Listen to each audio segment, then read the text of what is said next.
C result announce ಆಗಿದೆ. ನಮ್ಮ ಫ್ರೆಂಡ್ಸದ್ದು ಬಂದಿದೆ, ನಂದು ಬರ್ತಾ ಇಲ್ಲ. ನಾನು ಪಾಸ್ ಆಗಿದ್ದೀನಿ, ಬಟ್ ಅಲ್ಲಿ ನಂದು ಆಪ್ಷನ್ ಕೂಡ ಪ್ರಮೋಟಲ್ಲಿ ಇದು ಪಾಸ್ ಅಂತ ತೋರಿಸ್ತಾ ಇಲ್ಲ. ಈ ಥರ ಪ್ರಾಬ್ಲಮ್ ಇರೋರು ಈ ವಿಡಿಯೋ ನಿಮಗೋಸ್ಕರ. ಇಲ್ಲಿ ನೋಡ್ಬೋದು, ಈಗ ಎಲ್ಲದು ಸೆಮ್ಮಲ್ಲಿ ರಿಸಲ್ಟ್ ಪಾಸ್ ಆಗಿದ್ದರೆ ಅಂದರೆ ರಿಸಲ್ಟ್ ಅನೌನ್ಸ್ ಆಗಿದ್ದರೆ ಇಲ್ಲಿ ರಿಸಲ್ಟ್ ಅನೌನ್ಸ್ಡ್ ಅಂತ ಬರುತ್ತೆ. ಇಲ್ಲಿ ನಾನು ತೋರಿಸ್ತೇನೆ. ಇಲ್ಲಿಗ ವಿಮ್ ರಿಸಲ್ಟ್ ಅಂತ ಇದೆ. ಇದು ಸೆಕೆಂಡ್ ಸೆಮ್ದು, ಇದೊಂದು ಎಕ್ಸಾಂಪಲ್ದಷ್ಟೇ. ಈಗ ಇದರಲ್ಲಿ ಏನಿದೆ ಅಂದರೆ ಇಲ್ಲಿ ಫಸ್ಟ್ ಕ್ಲಿಯರಾಗಿ ಹೇಳ್ತೇನೆ ನಿಮಗೆ ಯಾವ ಥರ ಏನಾಗುತ್ತೆ ಅಂತ ಹೇಳಿ. ಫಸ್ಟ್ ಇಲ್ಲಿ ಸೆಕೆಂಡ್ ಸೆಮ್ದು ರಿಸಲ್ಟ್ ಅನೌನ್ಸ್ ಆಗಿದೆ. ಇಲ್ಲಿ ವಿಮ್ ರಿಸಲ್ಟ್ ಅಂತ ತೋರಿಸ್ತಾ ಇದೆ. ಈ ಥರ ತೋರಿಸ್ತಿದ್ರೆ ರಿಸಲ್ಟ್ ಅನೌನ್ಸ್ ಆಗಿರುತ್ತೆ, ಅದೇ ಬರ್ತಿದೆ. ಬಟ್ ಇದು ರಿಸಲ್ಟ್ ಅನೌನ್ಸ್ ಆಗಿದೆ, ಬಟ್ ಇಲ್ಲಿ ನಮ್ಮದು ರಿಸಲ್ಟ್ಸ್ ತೋರಿಸ್ತಾ ಇಲ್ಲ. ವಿಮ್ ರಿಸಲ್ಟ್ಸ್ ತೋರಿಸ್ತಾ ಇಲ್ಲ. And result not bad published ಅಂತ ಬರ್ತಿದೆ. ನೆಕ್ಸ್ಟ್ ರಿಸಲ್ಟ್ ಬಂದಿರುತ್ತೆ, ಬಟ್ ಪಾಸ್ ಅಂತ ಹೇಳಿ ಇರೋದಿಲ್ಲ. ಈ ಥರ ಪ್ರಾಬ್ಲಮ್ ಇರೋರು ಇಲ್ಲಿ ನೋಡ್ಬೋದು. ಇವಾಗ ಇಲ್ಲಿ 4th ಸೆಮ್ಮಿದ್ದು ರಿಸಲ್ಟ್ ಪಾಸ್ ಇನ್ನೂ ಪಬ್ಲಿಷ್ ಆಗಿಲ್ಲ. ಇದ್ರದ್ದು 4th ಸೆಮ್ಮಿದ್ದು ಇವಾಗ ಈ ಥರದ್ದು ಏನು ಮಾಡಬೇಕಂದ್ರೆ, ಇದು ಈಗ ನಮ್ಮ ಫ್ರೆಂಡ್ಸದ್ದು ಪಬ್ಲಿಷ್ ಆಗಿದೆ ಅಂದರೆ ರಿಸಲ್ಟ್ ಪಬ್ಲಿಷ್ ಆಗಿದೆ, ನಮ್ಮ ಫ್ರೆಂಡ್ಸದ್ದು ಬಂದಿದೆ, ನಂದು ಬಂದಿಲ್ಲ. ಈ ಥರ ಪ್ರಾಬ್ಲಮ್ ಇರೋರು ಏನು ಮಾಡ್ಬೋದಂದರೆ, ಎರಡು ಥರ ದಾರಿ ಇದೆ. ಒಂದು ಫಸ್ಟ್ ಏನು ಮಾಡ್ಬೋದಂದರೆ ಯೂನಿವರ್ಸಿಟಿ ಹೆಲ್ಪ್ಲೈನ್ ಕಾಂಟ್ಯಾಕ್ಟ್ ಮಾಡ್ಕೊಂಡು ಅವ್ರನ್ನ ಕಾಂಟ್ಯಾಕ್ಟ್ ಮುಖಾಂತರ ನೀವು ನಿಮ್ಮ ಸೊಲ್ಯೂಷನ್, ನಿಮ್ಮ ಪ್ರಾಬ್ಲಮ್ನ ಹೇಳಿ ಅದು ಏನು ಕೊಡ್ತಾರೆ ಸೊಲ್ಯೂಷನ್ ಅದನ್ನ ನೋಡ್ಬೋದು.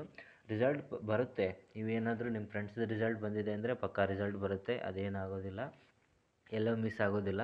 ನಿಮ್ಮ ರಿಸಲ್ಟ್ ಪಕ್ಕಾ ಬರುತ್ತೆ.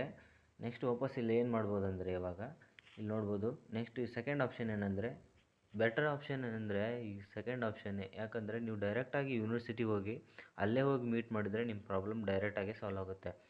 ನೀವು ರಿಸಲ್ಟ್ ಪಬ್ಲಿಷ್ ಆಗಿಲ್ಲ ಯಾವ ಥರ ಅಂತ ಕೇಳಿದ್ರೆ, ಅವ್ರು ನಿಮ್ಗೆ ಏನು ಪ್ರಾಬ್ಲಮ್ ಇದೆ, ನಿಮ್ಮದ್ರಲ್ಲಿ ಅಕೌಂಟಲ್ಲಿ ಏನು ಪ್ರಾಬ್ಲಮ್ ಆಗ್ತಾಯಿದೆ ಅನ್ನೋದು ಡೈರೆಕ್ಟಾಗಿ ಹೇಳಿಬಿಡ್ತಾರೆ ಅವರು.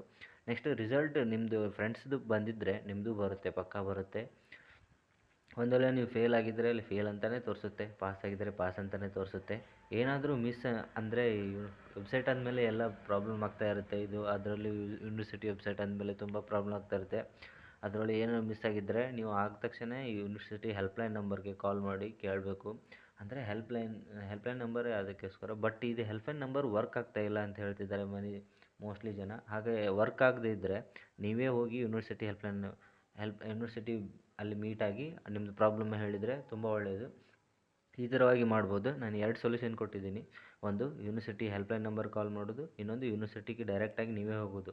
Better choice. ನಿಮ್ಮದು ಯೂನಿವರ್ಸಿಟಿ ದೂರ ಇದ್ದರೆ ನೋಡ್ಬೋದು.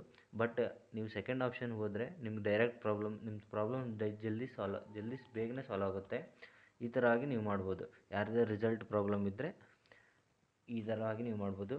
ಆ್ಯಂಡ್ ಪ್ಲೀಸ್ ಸಬ್ಸ್ಕ್ರೈಬ್ ಮಾಡಿ. ಶೇರ್ ಮಾಡ್ತೀರಾ ಬಿಡೋದು ನಿಮ್ಗೆ ಇಷ್ಟ, ಶೇರ್ ಮಾಡಿ ಅಂತ ಹೇಳೋಲ್ಲ, ಬಟ್ ಸಬ್ಸ್ಕ್ರೈಬ್ ಮಾಡಿ. ಒಂದು ಸಬ್ಸ್ಕ್ರೈಬ್ ಕೂಡ ನಮಗೆ ಇಂಪಾರ್ಟೆಂಟ್ ಇರುತ್ತೆ. Thank you for watching video.